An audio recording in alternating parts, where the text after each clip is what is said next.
In this podcast, we discuss chronic illness, injury, medical procedures, bodily functions, mental health, trauma, grief, crime scenes, violence, and dead bodies. And we cuss. A lot.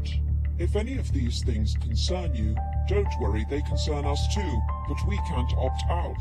Discretion is advised. Hello, welcome to the Invisibles podcast, where we're going to be picking up our story from last week, talking about Doris Duke. Rebel, are you ready to delve into this batshit fuckery? Part 3. Part 3. Here we go. Ready for it? Question mark. I don't know how to prepare anymore. Yeah, between the names and the weird shit that the word structures I have to say, that I have to write down, the information I have to give, I'm not ready for it either. The saltiness. Oh, there's so much of it. I have a lot to say. This episode is going to be the one where I go off a bit. Are you going off? I am, because there's a lot to be upset about. Isn't that every episode now? We've just been, angry. Yeah. Going from exasperated to angry. It's a running theme, it seems like. Yes, and on a family vacation, I found out that the exasperated tone that I get is exactly how my dad does it. So you basically sound like your dad. So essentially, this entire podcast is me just doing your dad's impression. Being my dad. Being your dad. See, I'm only my dad when I'm furious. Then I get the same look in my face, and you better not cross me.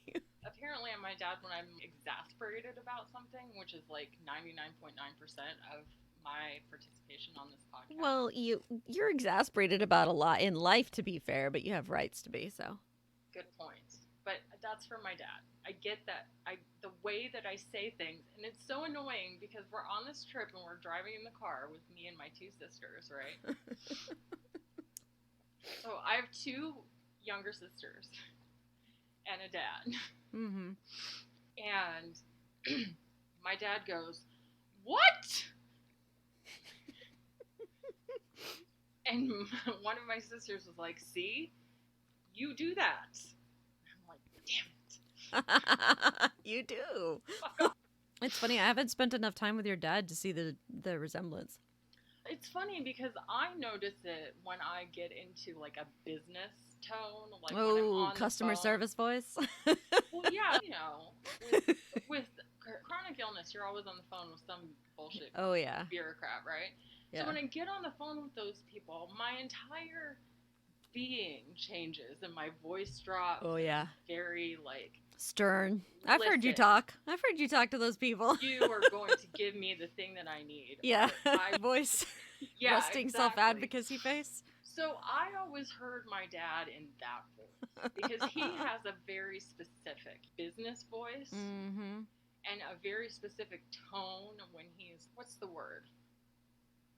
When he's being serious, you know that something's up when he drops. It's like my stepdad. My stepdad is a preacher and a big guy, and when he gets angry and does his preacher voice, woo, you better have some balls, some fortitude. Just run. It'll give you a chill. Yeah. Exactly. Anyway. So let's drop back into her life. She's cut her crazy ass life. She, at this point, had disowned Shandi. She completely cut her out of the will, literally had her locked out of Shangri-La. Of course, Shandi had $1 million ranch house to retreat to, so her and her hubby, who, used to be a bodyguard of Doris's, they go back to their ranch house and live their life. Sure. So Lafferty was gay. Okay. And we know how Doris loved her gays. Was he openly gay? He was openly gay, but only when he'd had some drinks. as is how I read it. Now, let's be clear. I need to make this clear. Both Rebel and I are LGBTQ community members. I'm bisexual. I'm non-binary. Rebel, how do you play it? What are your cards? Pansexual, polyamorous. Show the cards. You got it. You're all the pans. You're the I'm poly. pans You're the and polys. P crowd. It's not about cookware. Those are our Those cards. Are our cards. But what I want to say is this is very much a cultural thing, right? There was a period of time, it was a huge period of time, where the socialites, the straight, cis socialites had their gay. You know what I'm saying? It's that Yes. culture. So she had previously murdered her gay. Which is just bananas Poor Eddie. to me, but go on. She allegedly murdered her previous gay. And I feel like because of the way Lafferty was, and you'll see what I'm saying later, but I feel like he was kind of like, he was in a difficult spot. We know he's an alcoholic. He has a weird kind of wild and crazy life. I feel like he was really dealing with being gay. He was still coping with that in a lot of ways. And they got tight real fast.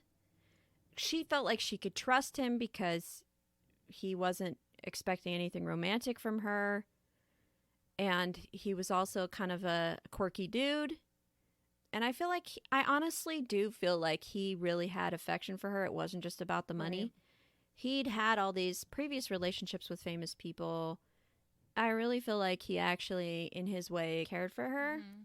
That doesn't mean he can't murder her, Right. but we'll get into it. So there's a really famous reporter you might know from his his stint on the ID network as a talking head, Christopher Mason. He's the very prim, balding British yes. gentleman. I don't know why I Yeah. tried to drop into a an English accent there. No, that's him. So he's kind of almost like Dominic Dunn. He's like a guy who knows about the socialites and the true crime. And he actually, I can't remember which show he hosted, but he hosted a show about rich people killing each other. I love ID. Me too. So he was a friend of Doris's, and he says that he thinks that they really were close companions and that they had like a warm and friendly relationship. And he actually asked her, what's the scoop on your relationship with this Lafferty guy? And she kind of laughed it off and said like, oh, we're just friends. You know, it's like a cool thing. But I think that was her way of kind of saying like, he's my gay. Right. And this was what year? 80s. Okay, yeah. Yeah, so she was trying to be quiet. She wasn't trying to out him, you know? Right. Which, that's cool. Everyone else, however, says that Doris called Lafferty with a bell. Wait, what? Yeah, that she called him with a bell. Now, no shame to bell users. I know it's a common thing, especially if you have like a physical issue where you can't move around or whatever. But we're talking like big ass mansions. Have an intercom system put in. Like, it's the fucking 80s. Yeah, they had like- those. They had those in the 60s. But she calls his ass with a little tiny bell. And everyone says before 1991, he was a traditional butler. Like, he fetched and carried. He brought Sure. her tea. You know? But after 91, he begins, like, ordering the staff around. And he starts telling them that he speaks on her behalf. He would intercept her calls. He would take her mail, sort through it, whatever. And her family and her friends start to say, it's kind of hard to get to see her because we have to go through Lafferty. Oh, interesting. So she cuts everyone out of her life, right? She retreats. And then Lafferty becomes her guy. And that's it. And no one else can get to her. And I kind of think she thought of him as a person that she paid to be her friend. Like you Right. said, it's transactional. But he was still kind of a servant. So it's like a weird relationship. Like, she's paying him to be her confidant, but also he's doing these things. He's fetching and caring for her. So I feel like it's a weird relationship, a weird dynamic. And it's not good for either of them. because of their various issues. It's just not a good situation. Right. So Well, and it's kind of at some sorry to interrupt, but is it like are they at a level of codependence? Are they enabling one another? Like yeah, no, they're definitely enabling one another. Absolutely. I think in a lot of ways he's feeding into her sort of insular way of thinking. He's feeding into her paranoia. He's keeping her cloistered away from the world. He's protecting her. At least that's how she's interpreting it. But then on the other side of it, she's buying his booze. You know what I'm saying? Yeah. So it's like an enabling codependent relationship where they're also trauma bonding. Exactly. Definitely. I mean, that's what I get from it. That's how I read it too. Yeah. So it's at this point that Dr. D, who's been her doctor now for over 10 years, he gets a call from her. This is this well-meaning guy, you know, he sees her a few times a year kind of thing. He gets a call from her saying that she's heard that he's talking trash about her and that she never wants to see him again. Wait, what? Yeah. And she, like that, she just cuts him out. So he's gone. He's out. And he was like the one stable medical person in her life who knew her history. Yeah. And he's like, I didn't say, what are you talking about? I don't even know what you're talking about. She won't tell him where she's heard this or why. She just says that, you know, he's speaking badly about her, so she doesn't want to talk to him ever again. And he's out. Just like that. Sorry. Yep. Just like that. So Lafferty and Doris are basically tight, you know, thick as thieves, kicking it together. They go to Thailand in 92. And she changes her will for the second time that year, making her accountant the co-executor, along with her half-nephew and her closest relative, Walker Inman. He's going to come back later. She makes the two of them co-executors on her will. So that's the second time that year she's changed her will. She changes her will all the time. Now, she had a standing will, and then what she would do is add codicils to it. So she would change her will by adding an addendum that would cancel out previous things. So her will had been long-standing for a while. So every time she'd do a new codicil, she'd hire a new group of lawyers or whatever. She'd get her old, you know, she'd get a new person on it every time. So there were multiple codicils to the will. So at this point in 92, she's got her accountant and her half-nephew as her executors on her estate. So it's after she returns from this trip in April, and while Dr. D thinks it's kind of coercion and others say Doris really was likely the source of this decision, she up and decides in this year to get a facelift at the age of 79. She just, you know, she gets back from Thailand. She's like, I need my edges tightened here. I've got these lines. Yeah, they just got back from a trip to Thailand. She was feeling wrinkly, you know, little sun damage. She wants her little smile lines tightened up. So my question to you is, how? Let's talk about facelifts. How do facelifts affect people of the older generations? Like how does that work? I know facelifts are not super invasive, but to me that just seems excessive. I will tell you right up front, I was very shocked when I was researching this. Okay. Facelifts in people between age 70 and 79. I can't read my own writing. Good times. This is why I type. Huh? This is why I type. You see? Like it's not my handwriting. It's just what I've typed. There. Facelifts in people between age 70 and 79, there is no increased risk of complications, which floored me. What? Right? However... But what kind of meds are they given? Okay, go ahead. I didn't look that up. However, risk of complications increase due to the patient's previous medical history, as is common in all surgical procedures. So, right. If so she was seen by a doctor previous, and there was an issue, then that would be brought up. But what I'm getting from this conversation is that maybe she hadn't been seen by a doctor after her fall or whatever. And so she could have potentially had things that would make a facelift a higher risk thing. Right. And especially if she'd had a mini stroke, like that would have been a definite risk factor that maybe would not have been factored into her surgical procedure as a comorbidity issue. Like that seems to me. Well, and I have to mention this for the non-medical nerds, but regardless of the age of any patient, their medical history is always factored in.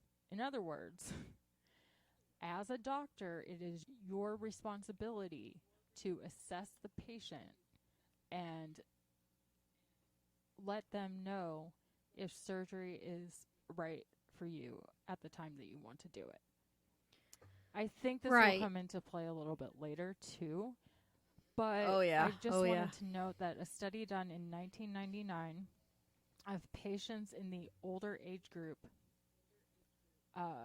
found no significant so they did a study for people in 2 different age groups, and for whatever reason, here we go. So there was a study done in 1999 of patients in older age groups. Hang on. Okay. Found no significant difference in risk factors for post-operative complications and recovery outcomes. Okay. So then there was a 2015 study. Age is the primary. Oh, sorry, that's for a different medical condition. But anyway, bottom line is that facelifts are pretty much the least risky thing that you could get as an older person, because people. Interesting. And the reason that people are getting facelifts older and older now is because, I mean, you can probably guess, but because people are living longer. So if they're living longer, they're going to want to possibly freshen up, change, like, yes, freshen up, do a little spruce of the face. So, so yeah, it's fairly uncomplicated. I mean, it makes sense because all they're really doing is just like loosening the skin from the fascia beneath it and then kind of pulling it back and then tightening it and sewing it down. Yeah. So it doesn't strike me as incredibly invasive, but yeah, like you're saying, if there's another medical issue that's underlying that, it really needs to be assessed and taken into account by the physician who's doing the surgery. Exactly. And the problem with plastic surgery is that because it's all elective, it brings up, particularly back in the 90s when this was being done, it brings up the notion of people, you know, she threw some money at someone and they said, sure, I'll do it, kind of thing. And there, at least to me, this brings up kind of I have some skepticism, you know, and I worry that doctors who are operating largely on a monetary basis are not going to be as focused on the medical history. Well, and if I was doing it, and she told me, you know, and I was doing a medical history, and I said, you know, what all have you had happen before? If she told me like, oh, you know, nothing really, and then she said, oh, but I fell in 1991, I'd be like, oh, you fell? Tell me about this fall. I'd be worried that there'd be a risk of stroke. Yeah, me too. Well, here's the thing too, right? Because there's 2 things at play. Number one, she has more money than God.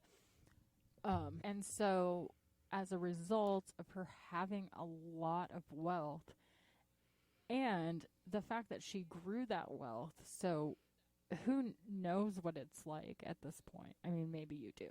It's $1 billion. Sure. $1 billion in like the 90s. 90s money. I don't even know what that is. Okay. I'm gonna look it up because now you're talking about it, and I'm gonna look it up. So she right now. Okay, you do that. I'm gonna talk to you about something. Keep going. So she has money, and money gives her power over people. However, doctors have to answer to their medical boards when things go wrong, when they have an ethical issue or whatever. Right? Yep. So it's like there's two systems at work. I can't just go into my cardiologist's office and say, here's millions of dollars. Give me a new organ. I need a new heart. Give me a new heart. Here is a bucket of money. First of all, they're not going to take my money. Secondly, that's not how that system works anyway. Yeah, you're talking about a black market heart at that point. Exactly. Yeah, so I can't just... But with elective procedures... Yeah, but doctors are still held to a standard. You would think. But that's what I'm saying. There are medical boards. You have to be board certified for a reason. And you have to follow certain protocols or you will lose your licensing. Now, that being said, every state, as far as I know, has a different licensing board. So you could just be an unethical twit and just move and... Right. I mean, that's a whole other conversation. She had a really good plastic surgeon. But I've just looked it up, and the value of her estate when she died was $1.3 billion. The value today would be roughly twice that. My goodness. That's... So purchasing power, $2 billion. Right. She's getting that plastic surgery. Yeah. She's getting that little tuck. She's getting it. She don't care who she has to go to. Goes to this whole thing of like people having, like, it's one thing to have a private practice. Yeah. If I don't know if she was where in the world she was at this point. I think she had the facelift done in L.A. That's what I thought. She was with a doctor named Glassman. Right. And he comes back in later, but yeah, he's the one who did the surgery. I mean, look, we've all seen botched, right? Nip tuck. So we kind of have a sense that there's nefarious things going on in the plastic surgery community. Not that plastics... No shade to plastic surgery. I'm gonna get some touch-ups done at some point. I know. I won't be joining you, but that's okay. No, you can't. That's cool. I can't touch up. I just want my eyes done. That's all. No, I'm kidding. I might want a little. Look, women in my family, we age. We get the wrinkles. We do the thing. We have the estrogen, which I hate, and we get the things. We get the sags. No one in my family ages, so I'm gonna get things pulled back, tacked back down. More power to you. Not for aesthetics. I just want to be able to apply my foundation without having to use a fucking chisel. I mean, yeah. When I feel like wearing foundation, which is very seldom these days, but surgery. Yeah, no, and so she had this facelift. Yes. Sorry, but no, you're good. Here's the thing that gets me. Only 2 days after the operation, she decides she needs to walk around, but she's walking around while heavily medicated. That's how it was described. And I'm thinking, who needs a shit ton of medication for a facelift? What kind of meds are these people getting? Right. And I'm wondering if she was given more meds than she should have been given, but that's just me speculating. She's walking around after her facelift, and she falls and she breaks a hip. Now, keep in mind, she's 79. Yes. My questions on this point are, why was she so heavily medicated for a facelift? Why did she need to walk around while heavily medicated? Was Lafferty even taking care of her, or was he fucking drunk off his ass? Right. Or was she just so stubborn that she felt like she should do things for herself? And I don't know the answers to any of those questions. Okay. So here's where my 2015 study comes in. Okay, lay it on me. In a 2015 study, age is the primary factor in mortality of patients 1 year post hip break. 40% of patients over 75, but under 85. So that's 40% for that. That's her. She's dead That's center in the her, middle of that. exactly. That's it. The mortality rate is crazy high. So the mortality rate is 40 to 50% in the year after a hip break for people between the ages of 75 to 85. So she's dead center in that. She falls after this facelift and she breaks a hip. It's a 50-50 shot if she's going to live another year. Absolutely. That's insane. I did not realize it was that high, but that tracks. I mean, my grandfather fell and broke his hip and he died 3 months later. And it doesn't, to my understanding, it doesn't matter whether you had a break and then had a hip replacement or did some other type of treatment. The mortality rate is just 40%. Right. And then again, to reiterate, whatever your medical history was prior to that is going to factor into how you recover. Yeah. It'll exacerbate any condition you're in. Yeah. Okay. That makes sense. Well, Dr. D, remember, that's the guy who was her doctor who she got rid of because he was talking trash about her. We don't know where that came from, but it's at this point that he says that she fell under the care of doctors who plied her with quote-unquote happy pills. So anxiety medication? I don't know what he was talking about, but when she falls and breaks her hip, she's moved back into the hospital. And this is in Hawaii. This gets me. I don't get this. Lay it on me. Her plastic surgeon, Dr. Glassman, recommends that she get Dr. Charles F. Kivowitz as her private physician. This is to replace Dr. D. Sure. Now, this guy is still around. I looked him up. He is registered with the California State Medical Board. He's an internal medicine doctor specializing in cardiology, and he works at Cedars-Sinai Hospital. Wow. Now, Rebel, you have an intimate relationship with cardiology as a heart transplantee. Oh, it didn't start with the transplant. What caught me was that this is an internal medicine specialist specializing in cardiology, and Glassman's recommending this guy as her private physician. Now, obviously, specialists have GP kind of general practitioner skills under their belt. I don't know, just seemed like a weird call to me. Yeah, I mean, here's the... as a private concierge doctor. Right, here's the thing that I know is that typically a primary care physician would be internal medicine or something along those lines, right? Okay. So... Right. What I'm wondering is this a specialist specializing in cardiology? Does this person just have extra training in that area? You see what I'm saying? He's pretty well renowned at this point as being a cardiologist. Okay. So I don't know. Dr. K and we're going to go around on this. So I'm going to get on my soapbox. We're going to have a talk because it goes downhill from here.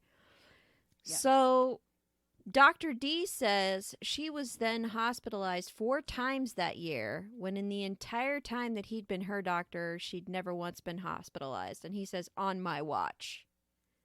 And you can tell he's pretty freaking upset about it. Totally. Yeah, and the fact that in 1993, she also altered her will. In 1993, she altered her will a total of 6 times. 6 times? This is the year she dies. 6 times she's altering her will. To be clear, this is just in the months prior to her death. But she had altered her will before, right? Mm-hmm. With the daughter and... Mm-hmm. Okay, so she altered her will like twice before. She's convalescing from multiple surgeries. She's 79, 80 years old, and she's altering her will 6 times. This is where shit starts to get shady. Yeah. So, remember Mr. Shanley, her chef? Yes, long ago. And he says, well, there's a reason we know about what he has to say about this. It'll come in later. The chef says that it's at this point, so she's convalescing from her hip break, right? It's at this point that he says that these 2 doctors, Glassman and Kivowitz, start to visit Doris at home to, quote-unquote, take care of her. Meanwhile, they're drinking $100 bottles of Cristal with her. What are they supposed to be taking care of? Yeah, she broke her hip. She's not, I don't know. But they're at her house drinking Cristal. Now, were they actually taking care of her? That's kind of what I want to know. I don't think that you're supposed to be practicing medicine while drinking, but cool. And it's in January of 93 that, depending on the reports, either Lafferty, the doctors, or Doris herself comes to the conclusion that this 80-year-old woman needs to get a double knee replacement. So she can... Shut the... Yeah. So she gets a facelift. So... Yeah, she gets a facelift in 92, mid-year. She falls 2 days later, breaks her hip. She's convalescing from breaking her hip. And in January, so less than 6 months after her hip break, she decides she needs to have double knee replacement. Get this shit, so she can dance again? When did she dance? She danced before, back in the day, right, but like, there's no... 3 marriages There's nothing ago. I can find... Right, but there's nothing I can find that says that she had really bad arthritis in her knees, but she has her knees both replaced with false joints. She has the operations done simultaneously. Now, modern day, I've heard of people having double hip replacements because that's usually, they like to do it that way so that you can like balance out. But I've never in my life heard of someone, anyone, I don't care who you are, at what age you are, I've never heard of someone having both knees done simultaneously. They usually like to do one at a time. Yes. Do you know about knee replacements? I do. So, just so that we're all on the same page, any knee replacement is categorized as an elective surgery, which is kind of strange to me, but yeah, me too. I guess it's like up to the doctor and the patient to decide, but like the patient is ultimately the one that does. I don't know. This sounds a lot like letting the patient guide the treatment versus... Well, and it doesn't make sense to me because I know for a fact that the knee's classified as an intermediate joint, so it's load-bearing. Yeah. If you've had a hip break less than a year before, I'm presuming you did your PT for that. Did you do your physical therapy? And like, you're still having problems with both knees? Something's not right. I don't understand this. Yeah. And we're talking 90s. So this is the 90s. And I remember a lot of replacement joints, both hip and knee, being recalled multiple times because of the materials they were made with, the tendency for weird buildup to happen around the joint. The techniques used for the surgery caused a lot of, see, here's me pulling out my second head. Pulling that head out. Put it back. No. Well, I mean, I know that there was a lot of issues with knee and hip replacements during this time. So she just up and decides to have both knees replaced simultaneously after just having, I can't. Okay. So here's the skinny on joint replacements. So generally, Please tell me. Joint replacements, I cannot speak, are recommended for people age 60 to 80. factors for a total knee replacement assessment are level of disability and mobility. So in other words, level of disability would be like not being able to walk, so you need a walker, or no, she was not like that, or not being able to use a walker, that's too much, so you need a wheelchair. Right. So that's disability. And then when you are doing whatever level of activity you are able to, how are your joints moving in that way? So that's kind of the criteria. So then I'm just thinking out loud here. If the whole reason she fell and broke her hip was that she was up walking around. Right. While medicated. So she's medicated. So presumably she falls because she's medicated, not because she can't walk. If 6 months prior to this knee operation that she supposedly desperately needs so she can dance again, she's up walking around, she doesn't fit that criteria. Not even a little bit. Okay.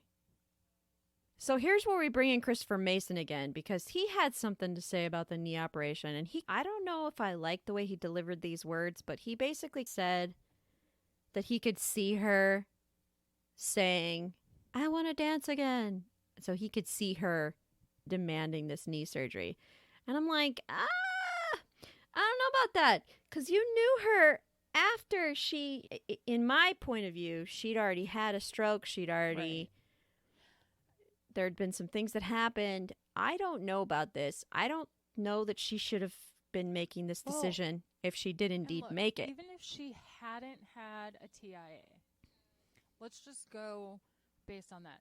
She was having, at minimum, blood pressure issues, which triggered something like vertigo. Right? Right. That would be the low end of the spectrum of things. Also, with low blood pressure, you get like dizziness and trouble concentrating. So all of those things would be enough to cause a fall. If she was also heavily medicated while dealing with, at most, a TIA and at the very least vertigo or some other low blood pressure issue, that's going to factor in to any you would think decision. Yeah, and the fact that she doesn't even fit the criteria for the surgery itself, not even for both knees, but for one, for her age group, this is totally suspicious. And I mean, big fucking surprise, both operations are a failure and they leave her permanently confined to a wheelchair.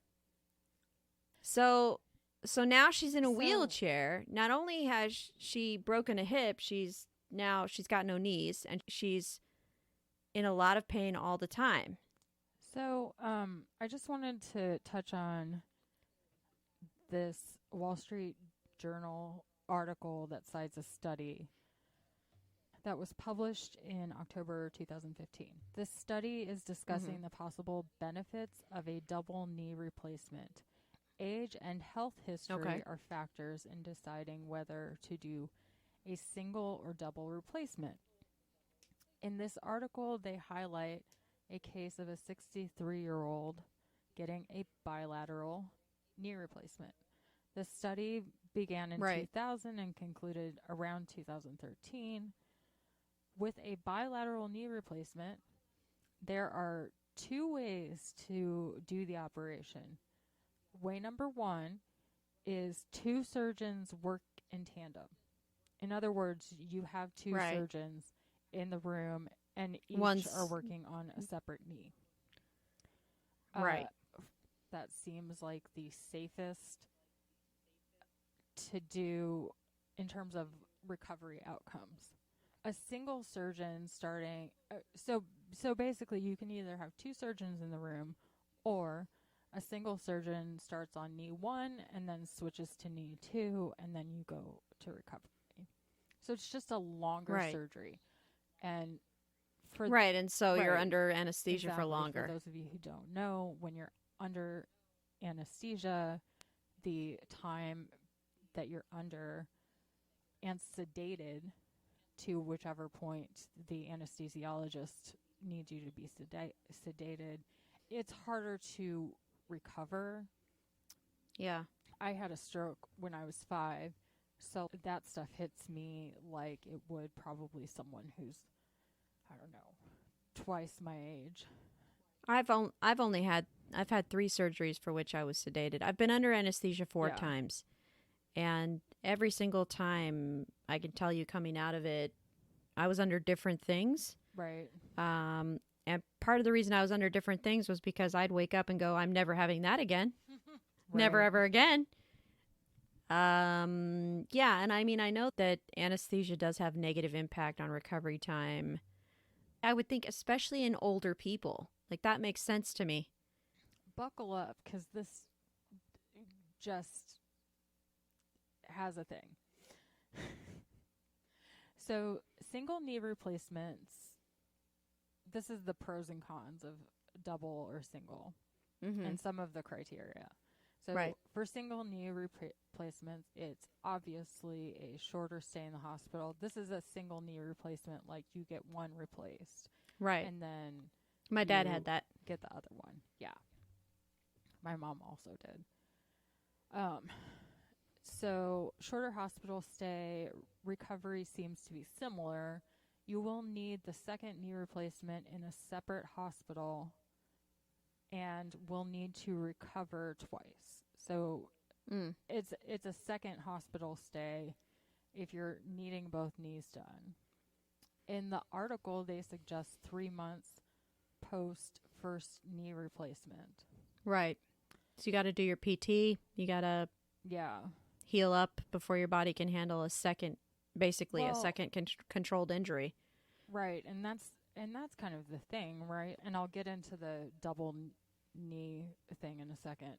But that's kind of the main thing. It's like, do you want to, if you have the choice, do you want to go through a surgery, recover for 3 months, and then immediately go into a second surgery and then recover from that surgery for however long it takes? And I've had foot surgeries, and I can tell you from experience that, you know, their little 6 to 12 weeks recovery time is just an estimate. Oh yeah. And it takes me personally for foot surgeries and whatnot a lot of time to recover. So I mean, it's feasible that maybe she wanted her knees replaced and she maybe pushed them towards a double, because it sounds like maybe that's... Well, let's talk about the double. Yeah, let's do that, because I want to know. So recovery in hospital is 1 to 2 days more than a single knee replacement, which is minimal. Right. It's basically like, yeah, of course, if you're having 2 knees replaced at the same time, you're going to have a longer hospital stay because they're going to have you meet more milestones in the hospital. And then a pro, you only have to recover once. However, there is an increase in complications. Doctors are urged to use more restrictive criteria when evaluating patients for a double knee replacement. Now we get into it. Yes. So from the article, so there was an article published in the Wall Street Journal. And in this article, Dr. Haas was interviewed or something. Anyway, Dr. Haas doesn't perform bilateral knee replacements in people over the age of 80 and prefers not to do them in patients 75 or older. In conclusion, knee replacement in person 75 and older for bilateral knee replacement is not indicated, according to this 2015 article that references studies from 1999 to 2013. Significant data found on studies and information in 2000 on indicates that with medical technology improving, outcomes improve. Right. So it gets better with time, but at the time she would have been doing this, it seems like it's completely contraindicated. 100%. Like, this was, there were 2 studies I was looking at, and one was in the 90s, and one was the 2000s to 2013, right? Right. But still, it's just like, yes, I understand how technology quickly can change surgeries, right? Yeah. The pacemaker, for example, I got a pacemaker. It was about the size of a watch face. Yeah. I have elderly relatives who had pacemakers that were the size of a large side dinner plate. Yeah, I mean, when I was originally being considered for my eye surgery, they were telling me that it was a 50-50 chance of going completely blind in my eye, and Right. I'd have to lay on my face for 2 weeks, and then less than a decade later, they were saying, nah, come on in, we'll do it for you, 45 minutes, you're out. And so, it changes a lot. But here's the thing. It sounds to me like she's completely contraindicated. Her age group, most doctors won't do the surgery. They certainly won't do it bilaterally. She doesn't fit the criteria. She's walking around 6 months before. She doesn't fit the criteria for needing the knee replacements bilaterally. And she's still recovering from a hip break. Exactly. So this doesn't make any sense. I don't know exactly what the timeline is, but... So I don't understand how it was that she got this operation, but she did, and it left her permanently confined to a wheelchair. And the reason we've spent so much time on this is because this is critically important to the decline of her body and her eventual death. Let's go back to Mr. Shanlin, the chef. He says that at this time, post-knee surgery, Doris was taking really strong narcotics for pain. She was on Percodan and Demerol. Holy smokes. Yeah. That Plus several sleeping medications and antidepressants. Which ones? They don't say because HIPAA, but these are court documents that I'm citing. She also drank wine daily and took laxatives to stay thin. Okay. So this is post-knee surgery. So at this point, she's so emaciated and malnourished and dehydrated that she has to be rushed back to Los Angeles because that's where her doctor is. That's where Kivowitz is. Right. So she's rushed back to Falcon's Lair. Wow, that was a good sneeze. Thank you. So she's rushed back to Falcon's Lair to recover. I have questions. Where were her fucking doctors? Right.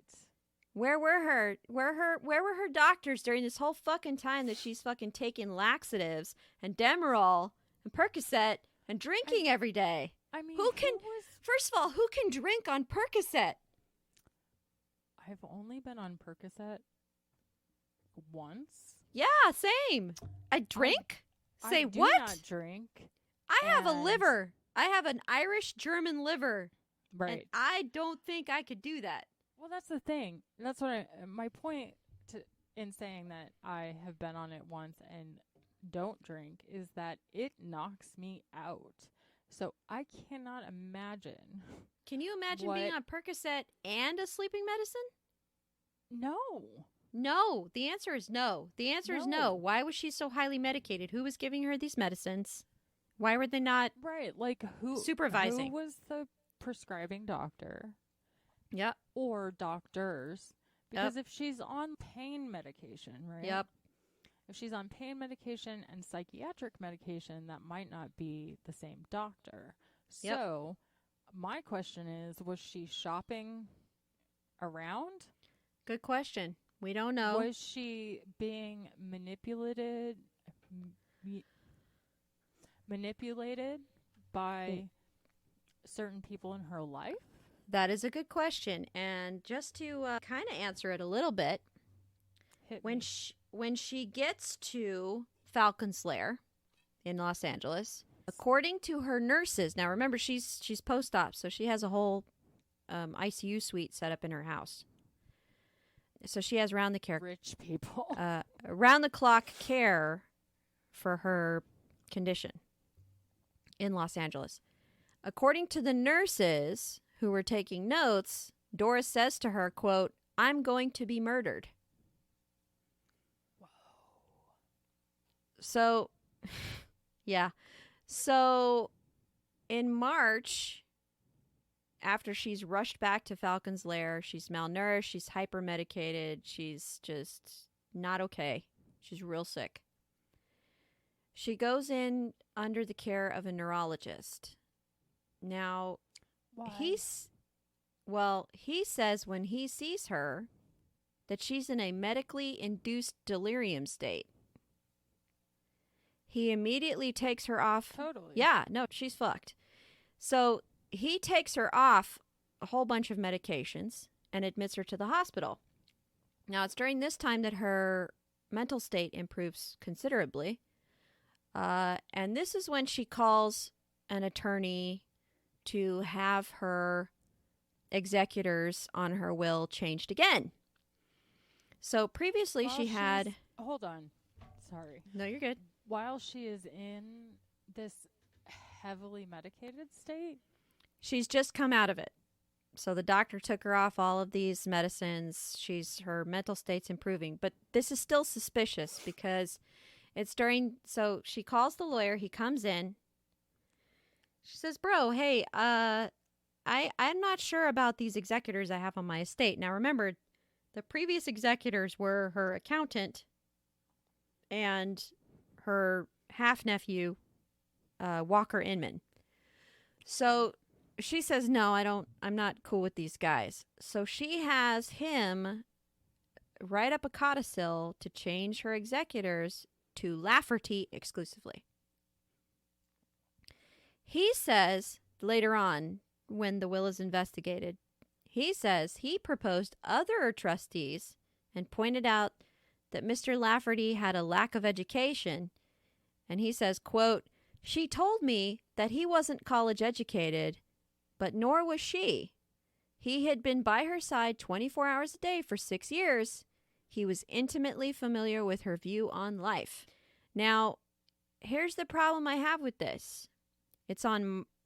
There's so many problems, but on March 9th, 1993, she supposedly signs this codicil, but she's so weak that Mr. Doyle, her attorney, has to hold her hand and guide it. Oh, no. Nope. Right? So all these people who witnessed this say she was not in her right head. She was completely out of it. He was holding her hand. And he says he didn't care because he knew the will would be challenged. Or at least he was, I guess, maybe hoping it was professionally. I don't know. This is alleged. But he is holding her hand so that she can sign this will to name her Butler as her sole executor of her $1.3 billion estate. She didn't sign her will. Her lawyer used her hand to sign her will. Now, he was called in for that moment, so I don't know what his game was. I don't think he was a part of the end game. I don't know if he got any compensation out of it for this. I'm not going to put anything on him at all, but I feel like maybe she called him in at some point, and then he was just trying to get what she wanted done. But I'm really not sure about this. So, wait, you're going to have a moment here. Again? I'm preparing you right now. So at some point during this period of time, this is right after she's been sent home from this March visit in the hospital. Mm-hmm. She goes home, and it's at this point that she reportedly starts choking on a piece of food. Wait, what? And yeah, so post-stroke or possible TIA, post hypermedication, post surgeries, all this, She starts choking on a piece of food, and Lafferty reportedly refuses to call an ambulance.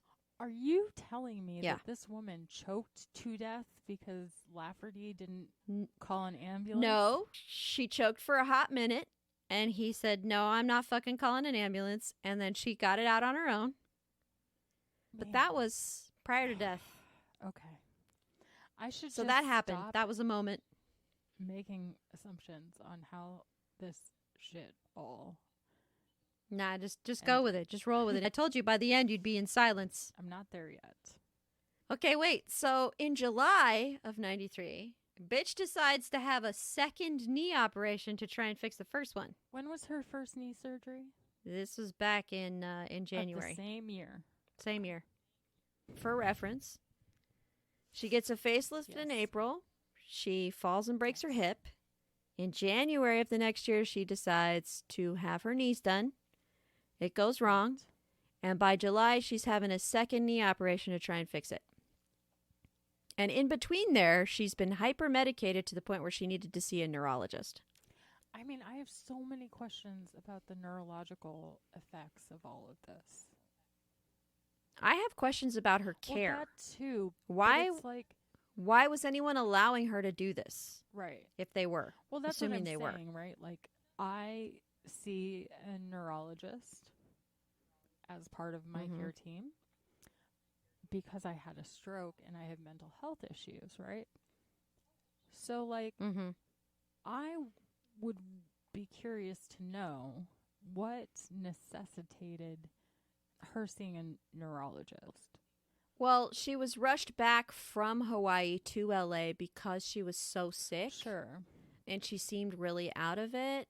Now, reportedly, that's because of all the medicines and the fact that she was drinking the wine and all that. But here's my thing. Why was she being allowed to take those medicines? And then also on top of that, you have the situation arising that she may have been over-medicating herself accidentally, which happened to my grandparents. When my dad started taking over their care, they had a daughter living right down the street from them, but she wasn't with them all the time. And they would get confused about what time of day it was, and they would overtake their medications. So, I mean, was she overtaking her medications? Was she purposely being dosed with higher doses of her medications by her butler? Right. Question mark? Well, and that's the thing. Like, it's so easy to overdose or mistake your medications. I know people in the congenital heart disease community. I have a friend who accidentally took her night meds in the morning. Oof. And she couldn't go to work. She, of course, called her doctor and figured out a plan. But, like, point being, my friend is in her 30s, right? So it doesn't just happen to older people. No, it happens to me because I've done this. So I have two medicines. So I take a medicine for my heart because one of my issues with my condition is that my body spontaneously reacts to things. So one of my most frequent kind of allergic responses is I'll get a really bad racing heart. Now we're talking racing heart. Like I've been running uphill from a monster kind of racing heart. And right, you've been there. You know what I'm saying. Not running uphill from a monster, just to be clear. My heart rate was 150 the racing heart to 165 for an entire year. Yeah, no, that's exactly. I had studies. I had a heart monitor on, and I would get to a point where I would be sitting still, and my heart would be over 150. And so my doctor told me whenever I have this reaction to stuff, I'm supposed to take this heart medicine, and it's just a beta blocker. It slows my heart down. But this, one of the ulls, specifically it's propanolol, but it's a lull. So, that's a good description for it, the lulls. But the problem is, so I also have a back problem, and sometimes it'll spontaneously cramp on me, so I'll take a muscle relaxant. And the problem is that these two pills, to my vision, look exactly the same. Are very similar. which is why they're now in a spice rack and very carefully labeled. Because one time I had racing heart and I took a muscle relaxant instead. So not only was my heart racing, I couldn't move. Well, so it's double bad. Well, double bad. It's this thing too, right? Because like the heart is a muscle.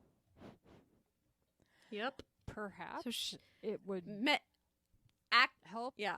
a little, but like it's not going to stop your heart from racing at 150 beats per minute. No, it did not. In fact, it made things worse. So that was when I decided to get my spice rack and carefully label each bottle. We need to have like a detailed conversation about our medication storage. We'll do this for Patreon.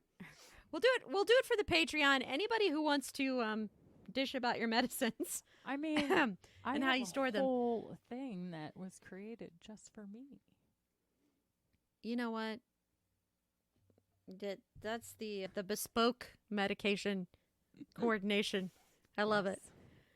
So we have no idea how she was medicating herself or how she was determining that or if Lafferty had anything to do with it. He may have. We'll find out. I'm going to leave it up to you guys because I'm going to just tell you what I saw. So in July, she has the second knee operation to try and fix the first one, right? Now, Dr. Kivowitz later said that he advised her against this, but she refused him. Like, she just basically bitch slapped him and said, I'm not listening to you. Right? Mm-hmm. Okay, sure. 2 days after her second knee operation, she has a stroke. Of course. Now, this one's apparently an ischemic stroke. She's kept in the hospital for 2 months. That's a long time. And she's sent home in September. So it's during her rehabilitation that she reportedly calls Lafferty and says that he's the cause of all her problems and demands to go back to the hospital. At this point, Lafferty immediately calls Dr. Kivowitz, and he gets him on the horn and he says, bro, come take care of this bitch. Yeah. Cue the doc rolling up with a shit ton of meds. Demerol, morphine, and Valium. God. And according to her charts, he sedates Doris around the clock. In her own home? In her own so fucking she's not home. On a monitor? She's on some monitors, but nobody's taking that shit down. Well, that's what I'm saying. She's not being monitored. She can have all the fancy equipment in her house that she wants. She's a billionaire. Yes. That's cool. But if no one is in charge of monitoring her, she has a team of nurses. Still, you do not sedate someone in their own home. I'm sorry. It gets worse. So before she's even dead, Lafferty's going on lavish spending sprees. He's got her credit cards. He's buying diamonds. And he spent about $20,000 in clothes, buying suits and stuff. You know, like you do when you've got dying old lady billionaires' credit cards. Did she just give him her credit cards? Or no, he stole it? We don't know. He just took them. You'll find out how we have this information, but we have it. So she had just, like I said before, she had just revised her will. Right? She's so out of it that she had to be guided in signing it. And, of course, later on they say the signature looks nothing like her actual signature.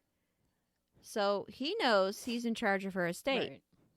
So he's out spending her money already. He spends like $250,000 in the weeks just prior to and during her death. So according to later testimony and affidavits that were submitted to the court, one of Doris's nurses, whose name was Tammy Payette, she says that Doris was systematically murdered through massive sedation. She flat out said it. According to Colin Shanley, the chef, the day before Doris died, a package came, and Lafferty accepted it at the door, walked into the kitchen carrying it, and says, Miss Duke is going to die tonight. What? Yeah, reportedly the box contained some mail-ordered morphine medication. So we're going to break down now into a timeline because this is kind of important. At 4 p.m. on the 27th, Dr. Kivowitz, this is the 27th of October. Remember I said October was a bad month for her? So at 4 p.m. on the 27th, Dr. Kivowitz orders her to receive a morphine drip starting at 5 milligrams. His order says to increase the flow 1 milligram per hour as needed. But for some reason, the dosage of morphine was increased to 10 milligrams per hour at 6:30 p.m. and then 15 milligrams per hour at 7:30 p.m. So she was on 5 mils, increased flow for 2 hours. So she got 5, then 6, then 7. Then at 6:30 it was up to 10. And then the next hour it was up to 15. According to Tammy Payette, Lafferty then asked the doctor how long it would take for her to die. Now, apparently it wasn't fast enough because less than 2 hours later, he calls the doc back to give a second dose. So at this point, Kivowitz gives her 10 milligrams, and then the drip was again increased at 4 a.m. to 25 milligrams. Now, the drug slowed her breathing, and her lungs began to fill with fluid.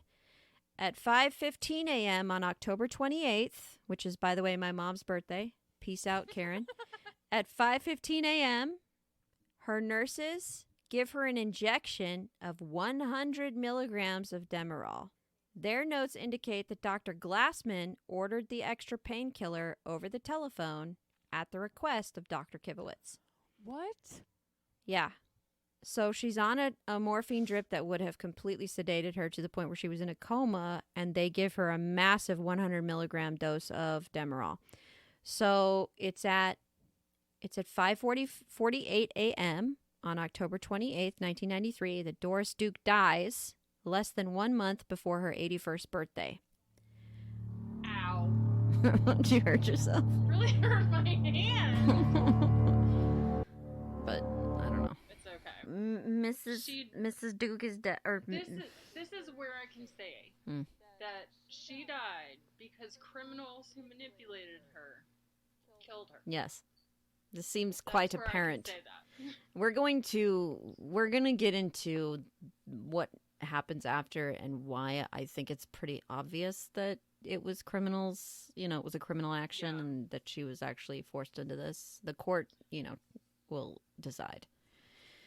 I think that based on the last 20 minutes of information, you also don't have, like, secret packages of Demerol mailed to you. Who does that? Nope. What doctor on this planet? The concierge kind. The kind you get when you have billions of dollars. The kind you and I will never see. We will never see. I went, because I've been having, like, this sore throat thing. Mm-hmm. And I'm pretty sure that it's allergies. Yeah. And you live in LA, which is horrible.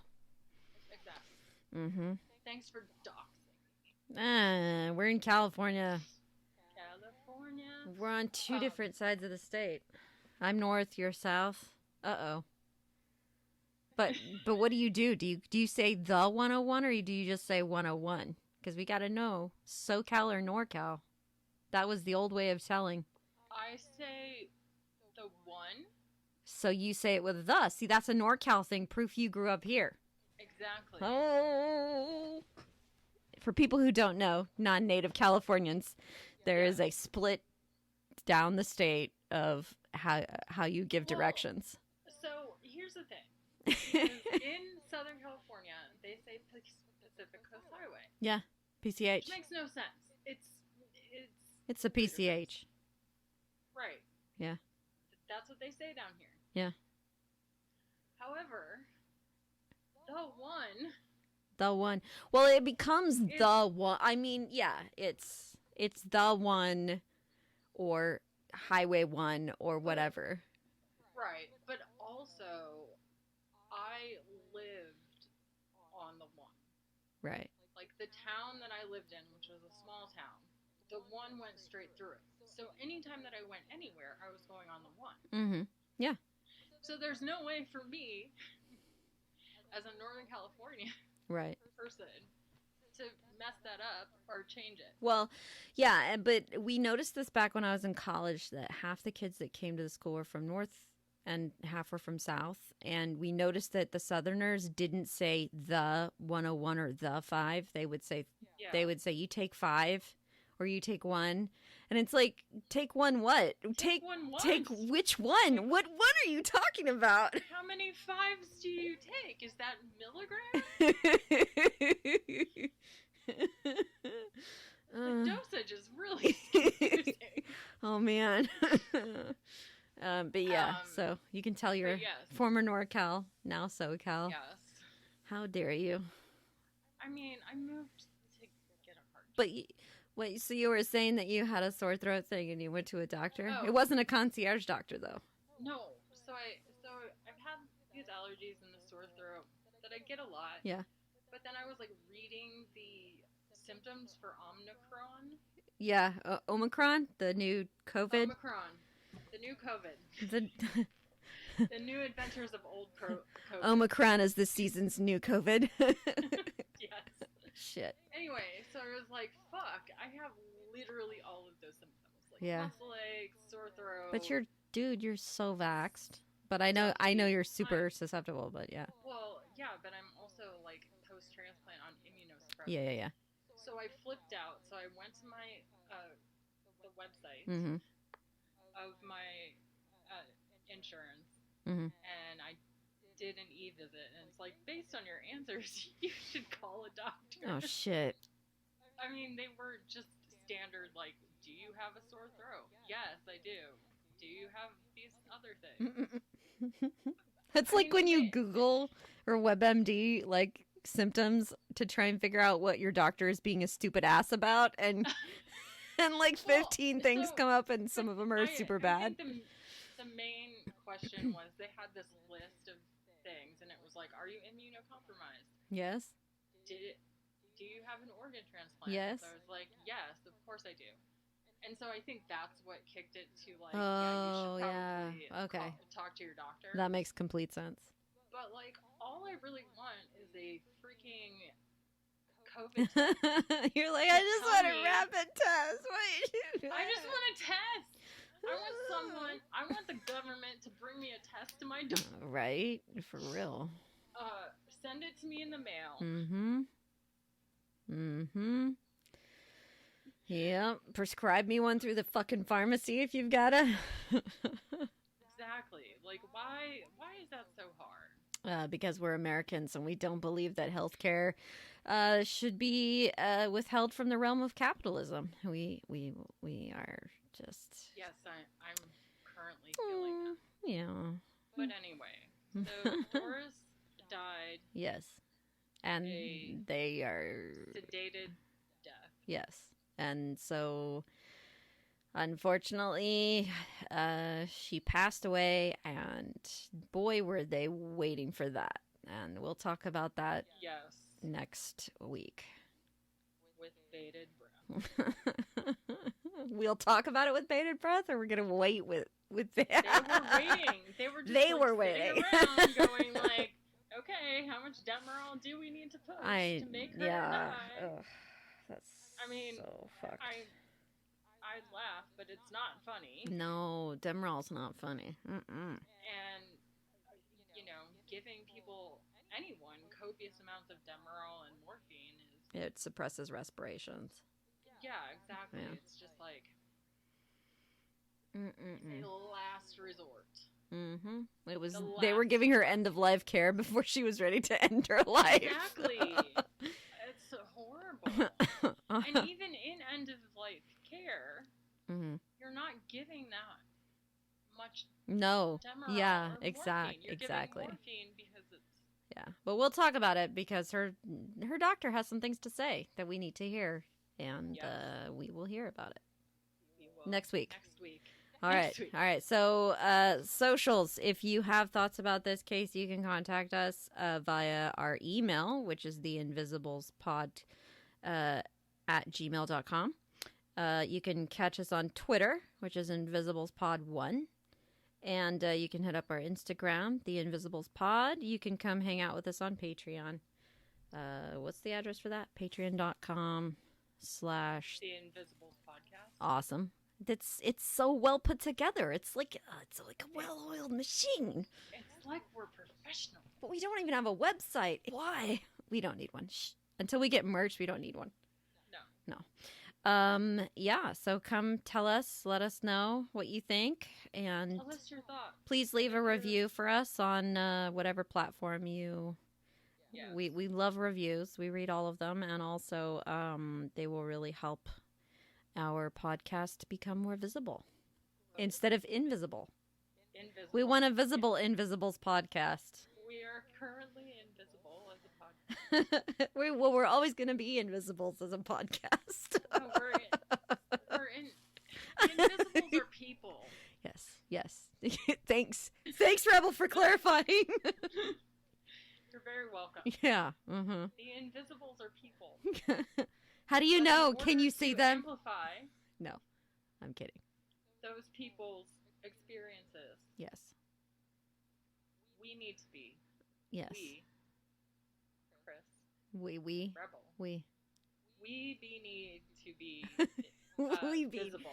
We need to be visible. I was just singing We Three Kings. It's Christmas time. That's why. Get the Christmas music out. No. I am participating in Whamageddon and the other one about number yeah. However, I'm mad at you. No. Because you work in a mall. Yes, but I still managed to avoid the song. I know, but 2 car rides with my father.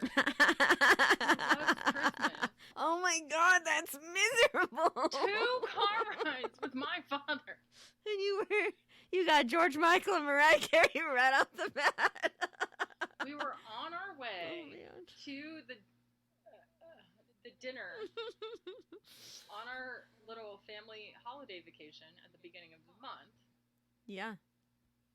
In a desert. Mariah Carey. You guys were listening to Christmas songs on the way to a desert. We were in the desert. I know, it's so funny. And we were driving to dinner. Yeah.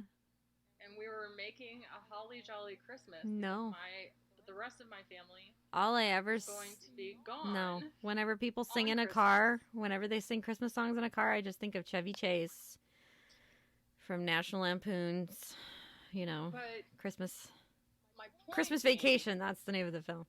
That was the first song. That was Mariah Carey, and I was out. And I was devastated. Damn. And I went on Twitter, and I was like, Kimberly. No.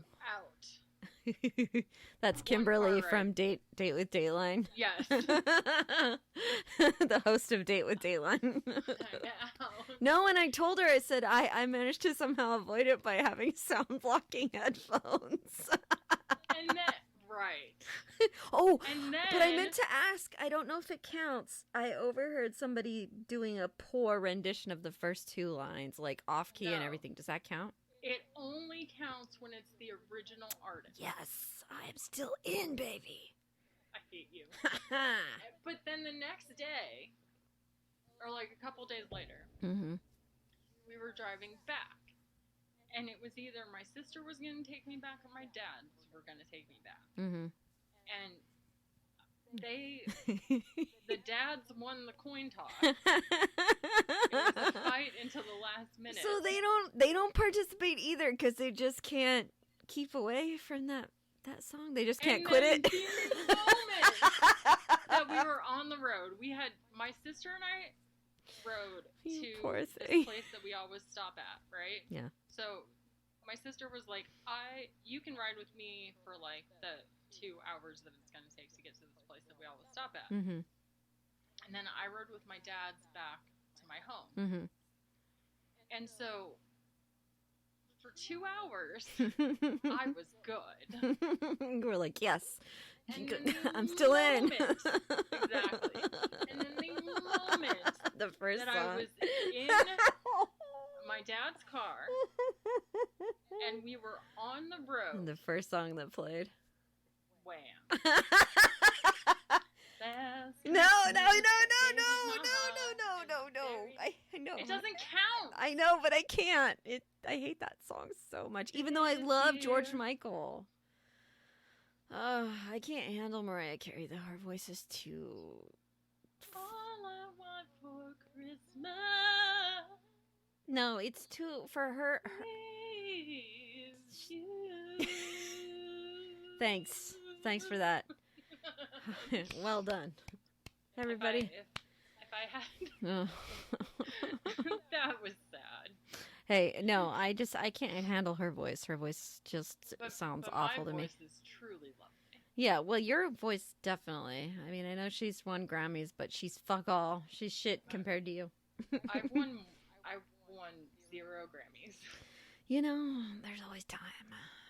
Is there? Be your own Grammy. That sounds too suspiciously like I'm my own grandpa. I am.